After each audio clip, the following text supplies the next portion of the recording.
Alors, bonjour à tous et bienvenue à cette continuation de l'édition d'Un monde à l'envers du mardi 17 décembre 2019, 10h18 heure du Québec. Ceux qui ne sont pas abonnés, faites-le maintenant, vous n'allez vraiment pas le regretter. On a une découverte incroyable, un lien qui nous a été envoyé par un abonné. Je vous mets tout ça toujours disponible parce que on a des abonnés dévoués qui nous envoient des informations des plus intéressantes et des plus variées, qui nous démontre qu'on est vraiment dans un monde à l'envers et un monde en ébullition toujours aussi et en plein mouvement. L'histoire se réécrit, et devant nos yeux, la plus ancienne scène de chasse découverte dans une grotte en Indonésie, il y a 44 000 ans. Ces images rupestres âgées de 44 000 ans, ça vient défaire beaucoup d'idées qu'on nous a vendues sur l'apparition de l'écriture, l'apparition de l'organisation, l'apparition de plein de choses.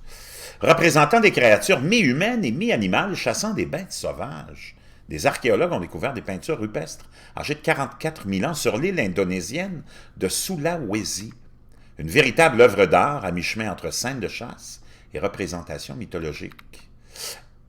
C'est en cherchant un passage étroit vers l'entrée d'une autre grotte sur l'île indonésienne de Sulawesi qu'un archéologue a découvert une incroyable scène dessinée sur une paroi représentant des buffles, des cochons sauvages et des créatures mi-humaines, mi-animales, munies de cordes et de lances. Lorsqu'Adam Brown, dans son bureau à l'université Griffith de Brisbane en Australie, reçoit sur son téléphone la photo de son collègue, il comprend aussitôt qu'il a affaire à une découverte exceptionnelle. Nous avons vu des centaines de sites d'art rupestre dans cette région, mais jamais rien de tel.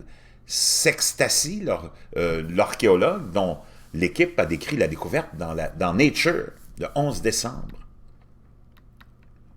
La scène de chasse découverte dans la grotte de Langbuli Sipong 4 en Indonésie couvre près de 4,5 mètres. On y voit diverses figures comme des marques de mains, des buffles nains, des cochons sauvages ou des petits hommes à bec d'oiseau.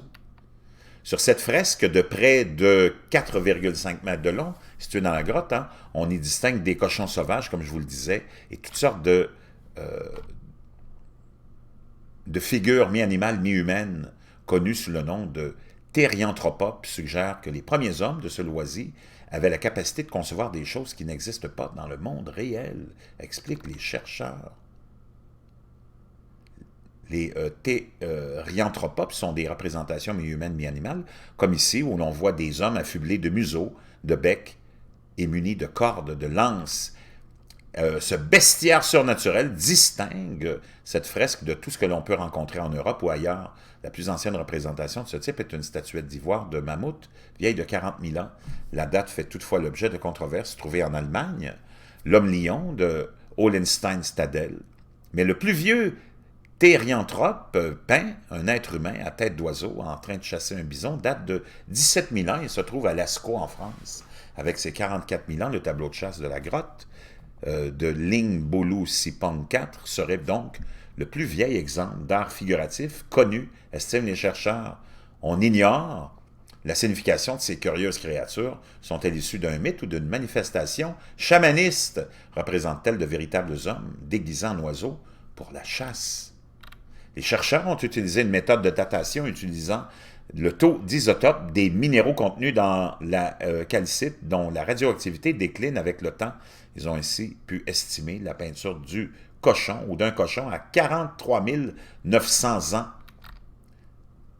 Quoi qu'il en soit, cette découverte fait encore reculer la naissance de l'art pariétal, la peinture d'animal la plus ancienne retrouvée en Europe, un rhinocéros, dans la grotte Chauvet en France, aurait entre 35 000 et 38 000 ans. En 2018, l'équipe de Maxime Aubert, principal auteur de l'étude de Nature, avait déjà fait sensation en dévoilant une peinture de gros bovidés non identifiés âgés de 40 000 ans. Donc, vraiment intéressant.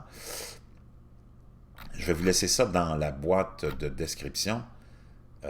Ainsi, les chercheurs ont ici prélevé, autour des dessins rupestres, des échantillons de carbonate de calcium pour lesquels ils ont pu déterminer ce rapport uranium-thorium. Conclusion, la représentation de cet animal sauvage date d'au moins 40 000 ans. Jusqu'alors, la palme du plus vieux dessin du monde revenait à celui de Babirusa de 35 400 ans, également découvert en Indonésie. Vraiment, vraiment fantastique. Très intéressant. Et je vous laisse ça, vous irez lire ça, toute la totalité de cet article-là, dans la boîte de description.